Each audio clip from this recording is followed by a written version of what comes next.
Europe 1, 6h24, en ce 16 octobre 2014, oui, je confirme, 16 octobre. Aujourd'hui dans l'histoire, on voyage dans notre histoire comme tous les matins avec Franck Ferrand. Bonjour Franck. Bonjour à tous les deux. Alors aujourd'hui, votre infernale machine à remonter le temps nous a renvoyé à quel 16 octobre ? Eh bien, un 16 octobre que connaissent très bien les amateurs d'histoire, puisqu'on célèbre aujourd'hui l'anniversaire de la mort de Marie-Antoinette. C'était le 16 octobre 1793.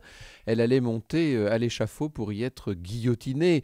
Vous savez que Marie-Antoinette était enfermée depuis presque un an avec sa famille à la tour du Temple. Alors elle a connu toutes les vilainies. D'abord, on a évidemment tué son mari, Louis XVI, décapité en janvier.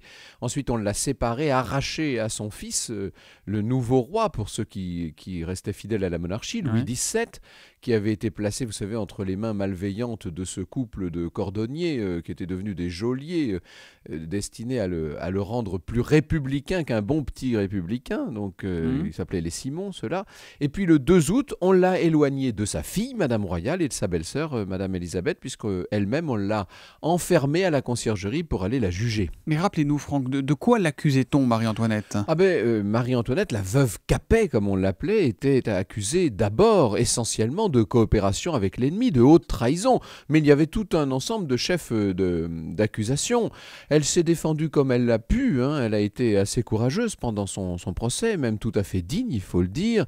Mais vous savez qu'à un moment, Fouquier-Tinville, l'accusateur public, est allé jusqu'à l'accuser d'inceste. Et on a produit le témoignage qu'on avait arraché à son fils dans ce sens-là. Là, on est allé quand même loin dans l'ignominie. Alors, elle s'est levée, elle s'est dressée, elle a été absolument magnifique à ce moment-là. Vous savez, elle s'est retournée vers le public en disant « J'en appelle à toutes les mères qui sont ici ». Le public s'est retourné contre elle, mais ça n'a pas suffi à sauver sa tête. Bon, mais est-ce que, en dépassionnant un peu le débat, on peut dire qu'elle a trahi la France ou pas, Marie-Antoinette ? Alors, ce qu'on peut dire incontestablement, c'est qu'elle a entretenu notamment une correspondance avec son frère, l'empereur d'Autriche. Ça, oui, incontestablement. À 1h du matin, ce 16 octobre, le verdict tombe. Elle est coupable. Alors, vous savez qu'à l'époque, ça traîne pas, bien entendu. On la ramène très vite à sa cellule à la conciergerie.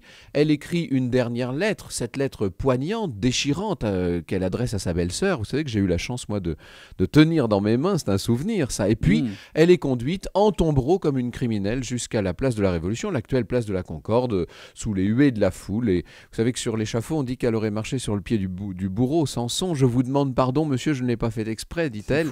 Et à 12h15, donc, on la ligote sur la planche, le couperet tombe. Elle sera inhumée au cimetière de la Madeleine, comme tous les condamnés. Et beaucoup plus tard, sous la restauration de son beau-frère Louis XVIII, eh bien, ses restes, avec ceux de Louis XVI, seront transférés à la basilique de Saint-Denis. Mais ça, c'est une toute autre histoire, bien entendu. Vous pouvez me rappeler son titre de noblesse à Marie-Antoinette ? Elle était quoi ? Elle était née archiduchesse d'Autriche. Ah, vous le dites bien, parce que moi, je n'ai pas réussi tout à l'heure. Bon, l'histoire, on la retrouve avec vous tout à l'heure à 14h. Franck, on parlera de quoi ? On parlera du peintre Renoir et on en profitera pour parler de tous les grands artistes qui étaient atteints de rhumatisme. Génial. Au cœur de l'histoire, c'est à 14h sur Europe 1. Tout à l'heure, Franck. Merci. Europe 1.